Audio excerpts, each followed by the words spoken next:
Well, we've reached the quarter pole, and when we reach the quarter pole, we take stock of what has gone on. We do. The first 317 games. And so here's a look at some numbers for you. 6.3 goals per game. That is the highest in the last 28 seasons, so scoring is up. 22 multi-goal comeback wins in the third period. That's been crazy. You saw a couple of them over the weekend. The Blues and the Oilers were able to do that, both, I believe, on the road.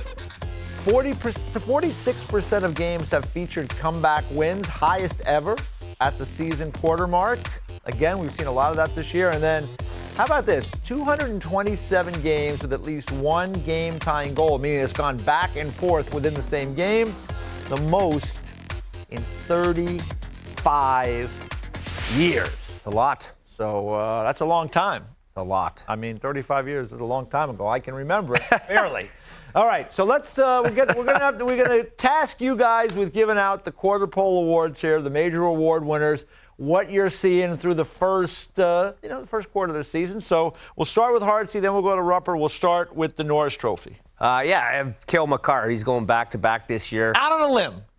Obvious. The guy is just so stellar. What he does, walking that blue line on that power play, him and McKinnon going back and forth. If it's not McKinnon for the one-timer, they switch, and then it's Makar blasting him in on the one-timer. Defensively, there's you can't say he's weak defensively because he's not. You can say it, but you'd be wrong.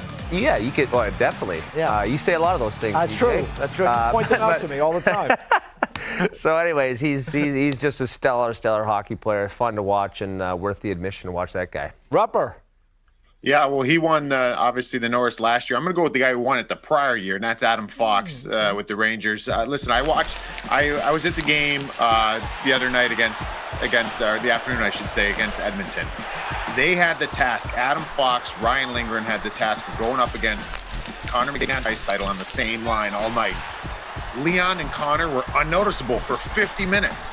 They did a great job. I just love this guy's game. We know about his offensive ability. He's so patient with the puck. His little swivels he makes on the ice. He's incredible. And I think now him and Ryan Lindgren are a legitimate defensive as well, shutdown D-core, top D pair. So I think Adam Fox is putting together a nice season. Either way, whether it's Cale Makar or Adam Fox, I don't think either one of those two are willing to let anybody else get into the talk right now. Yeah, I'll tell you, I'll take either one of those two to start my team, and I'd be pretty happy either way. Let's get to the next one. It is, I believe, the Calder. Calder, yep. I got Matty Beniers from Seattle. Okay. Number 2 overall draft pick. And the guy's been just unbelievable. He competes, he scores goals in so many ways. He's around that net a lot, and that means you're going to get some rebounds, you're going to get some pucks going off you, and just right there, little lucky bounces in the back of your net. And he's just been a real catalyst for that young group there in Seattle to kind of take the jump that they have taken this year. So I'm really liking the way that he's playing there. He's leading all rookies in points with 18, and I expected good things. I think for him, he's maybe overachieving for himself too, maybe, and that's a good thing for the Kraken fan base. No question about it. There's some interesting names on that list. Who do you got, Mike? I'm going to go with the goaltending position, Logan Thompson, and he's probably the clubhouse leader, I would think, at this point. So it's like, yeah, great pull there, Rupper. But here's the thing. This is why I'm going to say it, is because I said this guy is going to be in a situation because it was his net in Vegas. It's a weak decision. I think that Bruce Cassidy's going to go in there and get this team playing the right way. I called it. Is basically what I'm trying to say. I called it that this guy would be that good. Don't just ignore the fact I said the Boston Bruins aren't going to make the playoffs. But I did say that Logan Thompson was going to win the Calder, and he's been on fire. And I think he's been a really big reason for this Vegas team to surprise a lot of people. You called it, Rupper. You were right on that one. I called it. You were right on that one. You just throw darts. Sometimes I hit the bullseye. Sometimes I don't even hit the board. But hey, this one I think I hit it good with Logan Thompson. Yeah, I think I hit a couple of my kids. I was so far off. It wasn't good. Luckily that we have insurance, so they were taken care of. Let's get to the next one. What do we got next? We got Jack Adams Award. Jack Adams. Best coach, and I'm picking to fire Lindy, to saying sorry, Lindy Ruff of the New Jersey Devils. Were you one of those people booing him? I was not, no. Okay. 0-2, so not a great start. No. And then they fire off 12 in a row, and he's got him playing so well. And you ask the coaches when they give their acceptance speech for Coach of the Year, they don't say, it's me, I did everything, I'm doing everything. It's all about the collectiveness of the coaching staff. And one of their big hires this summer was Andrew Burnett from Florida. And I think he's done a great job with their power play, with their offensive guys, kind of handling, I'm not sure he's handling line pairings, but I'm sure it's a collective talking between all the coaches and just a real great hire there by Tom Fitzgerald and bringing him into the mix. And they're leading the charge right now. Yeah, really happy for Lindy and the Devils, plus 34 as a team at this stage. What a story it's been. All right, Rupper, who do you got? Got Jim Montgomery in Boston. I mean, there's so many storylines here. I mean, you can argue Linus Ullmark could be a Vezina guy right now. You can argue that Taylor Hall, David Pastrnak is a Hart Trophy guy right now. You can argue that Hampus Lindholm is a Norris type guy right now. But I think that as far as the Jack Adams, what he has done here with this group, just keeping everybody on task when they were dinged up, banged up, and just the way they're going. I mean, when you look at this group, the way that these lines have been formulated on different nights, they've been unbelievable. And like I said, I didn't have them making the playoffs. They've lost 3 games, fellas. So I think it's collectively a lot of different things. But Jim Montgomery, he's shown that he's still a great coach in this league. Boy, both those guys have done great jobs with their respective teams this year to this point. Let's ask about the Vezina Trophy. Best goalie. Yeah, it's a tough one, right? You look at the stats and a few guys at the top, but I'm going to take the guy that led the Devils for a 12-game heater, as Jack Hughes would say. Vitek Vanacek, the guy's been phenomenal. And talk about the one loss they had last month against the Toronto Maple Leafs right there. They were down 2-0, scored a couple goals, got them called back.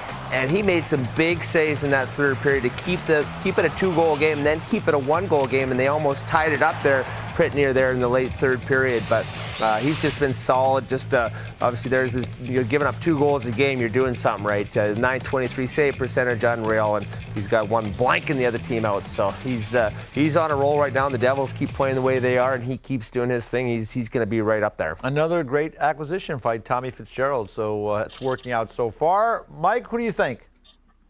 You know what, EJ? I think last year was maybe somewhere around last season when we're talking about the Winnipeg Jets, expecting more out of Winnipeg. And Hellebuyck was struggling. He's my guy that I've got right now for the Vezina at the quarter pole. And you said to me, and it stuck with me ever since, and I started thinking about it more and more, that remember during the pandemic and during the bubble, and he was very vocal, Connor Hellebuyck, about how mentally tough this was and a drag and a strain, and it was just it was difficult. And maybe the Winnipeg Jets missing the playoffs and recalibrating their Hellebuyck, recalibrating was just what they needed to come in well rested, come in and have a chip on their shoulder. And he looks like he's back being one of the top goalies in the league. And I think this is a team that we talked about earlier. It's got a ton of weapons. Josh Morrissey's been incredible on the back end, but they might have a shutdown guy that's back here in Connor Hellebuyck, and I love what he's brought so far. Boy, those are both really good candidates. The GM's vote for the Vezina Trophy. You brought up Ullmark in Boston. He's been good. And the guy I like, Ilya Sorokin with the Islanders, he's been terrific this year. But a lot of good choices for the Vezina. Let's get down to the big one, the Hart Trophy. Yeah, pretty easy for me, Connor McDavid. Sorry, I was thinking about Hellebuyck there, but excuse me. But yeah, McDavid is just so phenomenal. And you think as the best player in the world the last 5-6 years, heck, since he's been in the NHL, like what can he do better? He's worked on his goal scoring. I think he's worked on his shot. He's worked on instead of giving up, being unselfish and passing those shooting opportunities. He's bared down and fired that puck, and he's scoring at an alarming rate. So it's fun to see this guy work on his game and take his game to the next level. His skating is through the roof. It's ridiculous. He's the best player in the NHL. All right, Mike. It's tough to go against McDavid, but there have been a lot of good performances. Do you have someone different? Yeah, I got Jason Robertson in Dallas there. I always tied my head when we're talking about some of these Hart Trophy candidates every year, because I sit there and I think to myself, all right, if it's a guy who's already won, example Connor or Leon or Austin Matthews, like you've got to do something out of this world, right? Something that runs away like Austin last year. Like that was incredible what he did with the 60 goals. Otherwise, I'm looking for that team that would surprise you that doesn't get in the playoffs. Jason Robertson was the number 2 in the league in points behind Connor McDavid. If the Dallas Stars could be anywhere near the top of the Central Division and go into the playoffs being like a contender, I mean, the only reason why they would get there, or one of the reasons why, would be Jason Robertson. I think that this is a guy like those storylines of Taylor Hall when he was in New Jersey. When you're leading a team to the top of your division when it wasn't expected, that to me is where a Hart Trophy comes into play. Hey, I can't argue with McDavid, certainly. I've never argued with that. He's terrific. But Jason Robertson, he's one of my favorite players. I've talked about it on the show a lot, and he has been lights out good this year for the Dallas Stars. So we'll check back the halfway